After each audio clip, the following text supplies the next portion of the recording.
Bonsoir, tout juste 19h, c'est l'heure du journal sur Al-Oula. Voici les titres. 107 nouveaux cas de guérison au coronavirus enregistrés pendant les dernières 24 heures, portant à 4881 le nombre total des rémissions. 45 nouveaux cas d'infection au Covid-19 sont enregistrés, portant le nombre total des cas de contamination à 7577. L'heure est à la reprise de l'activité de certains secteurs économiques. En attendant le déconfinement, des activités se préparent à la relance, une relance qui se fera forcément progressive et dans le strict respect des mesures de protection. Si on parle agriculture, les cultures agricoles, notamment celui des céréales, fortement impactées par le déficit pluviométrique enregistré cette année. Afin d'atténuer l'impact de la sécheresse sur le rendement de leur culture, les agriculteurs ont ainsi diversifié leur activité agricole. Nous suivrons en fin de journal l'exemple dans la commune Had El-Brechoua, c'est dans la province de Khmissat. 45 nouveaux cas d'infection au coronavirus confirmés au cours des dernières 24 heures, portant à 7577 le nombre total des cas de contamination, annonce le ministère de la Santé.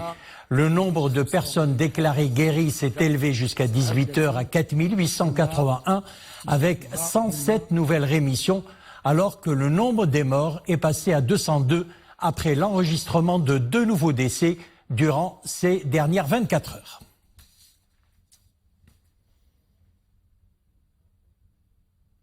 En attendant le déconfinement, certains secteurs, nous le disions en titre, se préparent à la reprise.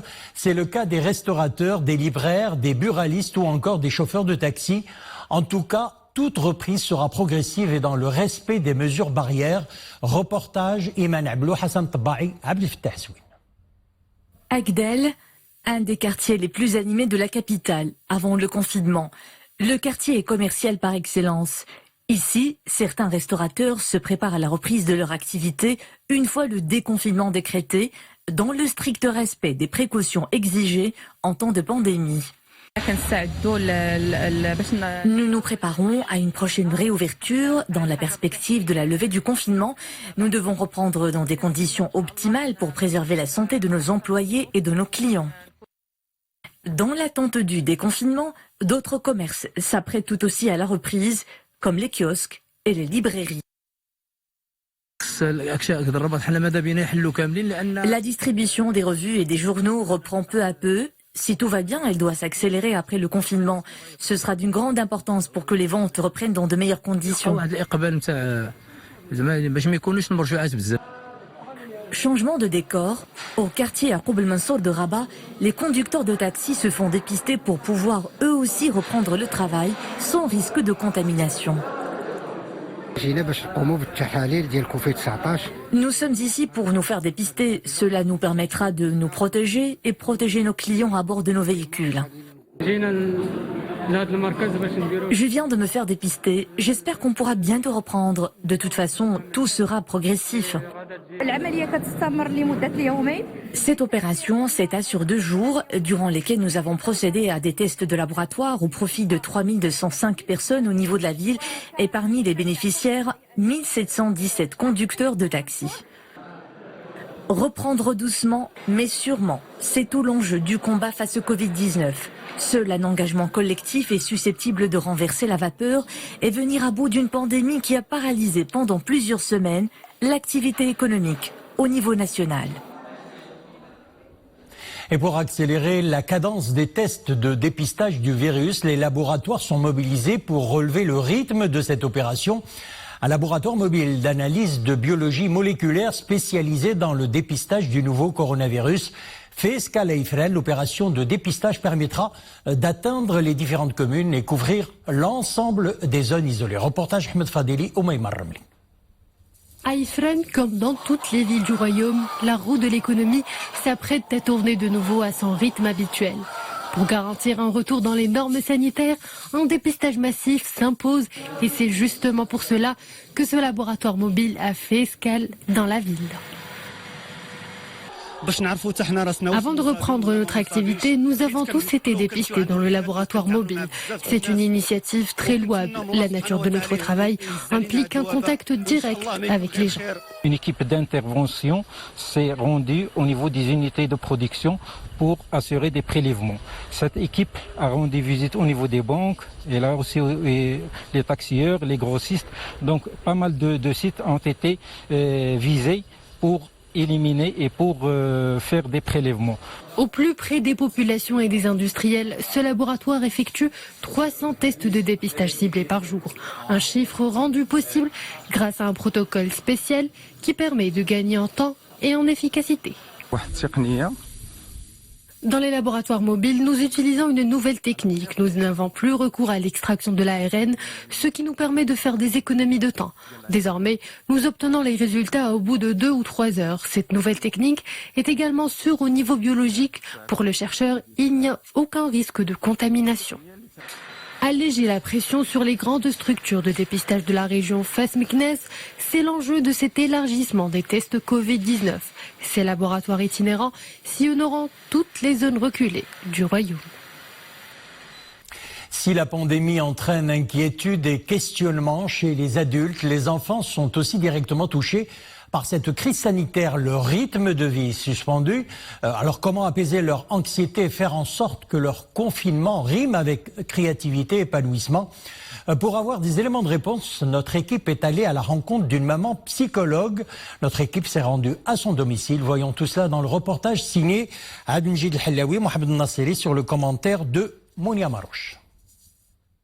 Cette maman passe beaucoup plus de temps avec ses 4 enfants. En plus de leurs devoirs, elle leur propose plusieurs activités ludiques. L'idée est de les pousser à se creuser les méninges et pourquoi pas mettre aussi la main à la pâte.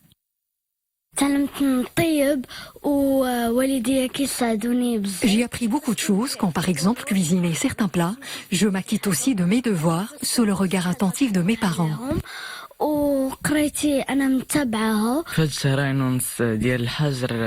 Cela fait 2 mois que je suis mes cours à distance, mais pas seulement.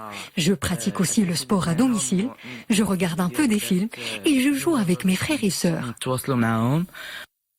Le programme journalier de ces enfants est bien rempli, la maman y est pour beaucoup, et Bchrioui est psychologue. Elle est donc bien armée pour pouvoir accompagner au mieux ses enfants pendant cette période exceptionnelle.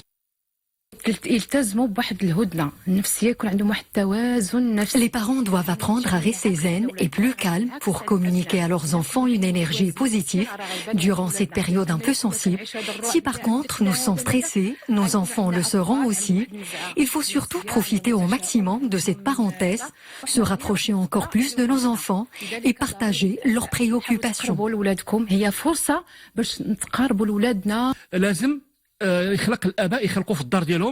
J'établis un dialogue permanent avec mes enfants. Par exemple, je leur explique que cette épidémie prendra sans doute fin, comme les précédentes. C'est très important de les rassurer et de leur faire comprendre l'actualité. Porter un autre regard sur cette période exceptionnelle, faire des contraintes une opportunité pour développer de nouvelles habiletés, c'est la recette de la famille El Bchrioui pour aider ses enfants à vivre sereinement le confinement. Et puis sachez qu'aucun nouveau cas de contamination au coronavirus n'a été enregistré parmi les fonctionnaires ou les détenus dans 75 établissements pénitentiaires sur les 76 que compte le Royaume, indique la délégation générale à l'administration pénitentiaire et à la réinsertion. La prison locale de Ouarzazate n'abrite plus de cas de contamination au coronavirus. En ce qui concerne les fonctionnaires, la délégation souligne que la contamination de 2 fonctionnaires qui étaient en quarantaine à l'extérieur de l'établissement, ce qui porte le nombre total des fonctionnaires contaminés à 22, dont 13 se sont complètement rétablis. Les fonctionnaires des autres établissements sont tous rétablis à l'exception d'un fonctionnaire de la prison locale de Ain Borja qui est toujours sous traitement et dont l'état de santé est normal. Dans le monde, la pandémie de coronavirus qui a contaminé plus de 5 millions de personnes et tué près de 350 000 ralentit sa progression aux États-Unis malgré le lourd bilan de 100 000 morts. Mais Covid-19, ça accentue ses ravages en Amérique latine où il est enregistré plus de 40 000 morts. particulièrement touché le Brésil qui comptabilise plus de 22 600 décès. Le Chili a enregistré lors des dernières 24 heures 4 895 nouveaux cas d'infection au coronavirus et 43 nouveaux décès. En Argentine, la zone métropolitaine de Buenos Aires enregistre plus de 96% des nouveaux cas enregistrés dans le pays. En Argentine, l'isolement social obligatoire a été d'ailleurs prolongé jusqu'au 7 juin. De son côté, le Pérou a prolongé le confinement jusqu'au 30 juin. Moins impacté que le reste du monde, le continent africain fait face lui aussi à la propagation du Covid-19. Le continent compte 3 471 décès pour plus de 115 000 cas enregistrés et plus de 42 000 guérisons, selon le Centre pour la prévention et le contrôle des maladies de l'Union africaine. 4 080 nouveaux cas de coronavirus sont enregistrés ces dernières 24 heures. Et puis en Europe, la situation s'améliore peu à peu. L'heure est au déconfinement. En Italie, après les restaurants, c'est au tour des salles de sport et des piscines de rouvrir. En Espagne et la France, où la population redécouvre la joie de se promener sur certaines plages. De nombreux restaurants ont rouvert également en Allemagne, comme certains hôtels dans des zones touristiques. Même mesure prise en Grèce. Le Royaume-Uni prévoit d'entamer son déconfinement le 1er juin. Moins impacté que le reste du monde, le continent, nous le disions, africain, qui fait lui aussi face à cette pandémie. Retour chez nous, la vague de chaleur qui sévit actuellement et le déficit pluviométrique que connaît notre pays accentue de nombreuses cultures, principalement touchées les céréales. Les agriculteurs ont ainsi diversifié leurs activités agricoles afin d'atténuer l'impact de la sécheresse sur le rendement de leur culture. Exemple, dans la commune de Had El Brachoua, c'est dans la province de Khmisset. Le reportage est signé Yassine Maazi et Zakaria Mouqimbillah. De vastes exploitations agricoles, cultivées de céréales et de légumineuses. En cette période, les cultures affichent un teint jaunâtre sous l'effet de la vague de chaleur. Cette atmosphère torride n'a pas dissuadé les agriculteurs de Had El Brachoua d'investir les champs. Certains d'entre eux optent pour de nouvelles variétés. Déficit pluviométrique oblige. Comme la céréaliculture connaît des difficultés, les agriculteurs privilégient d'autres variétés, comme l'oignon ou les pommes de terre, qui donnent de bons résultats. Les effets du changement climatique se ressentent de plus en plus dans cette région. Les agriculteurs se résignent à cette nouvelle donne. On s'attendait à une faible récolte de 2 à 4 quintaux de céréales par hectare. Les dernières précipitations n'ont fait qu'empirer la situation.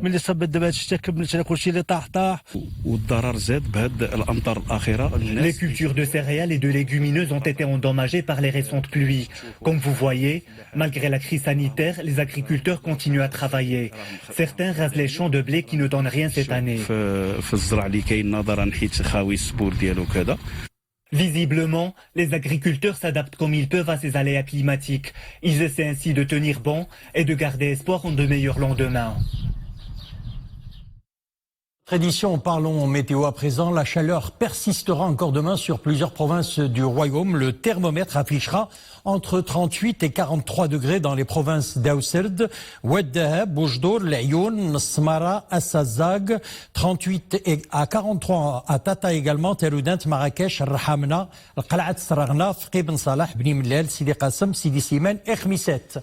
Un temps assez chaud persistera le reste de la semaine sur le sud-est et l'intérieur des provinces du sud, indique la direction de la météorologie nationale. Et puis de fortes rafales de vent, 75 à 90 km/h, souffleront jusqu'à jeudi sur Tanger, Assela, Fars, Anjara, Mediaq, Fnedak et Tétou. Voilà, c'est avec le bulletin météo que nous refermons l'édition. Merci de nous avoir suivis. On se retrouve demain à la même heure, 19h. Excellente soirée.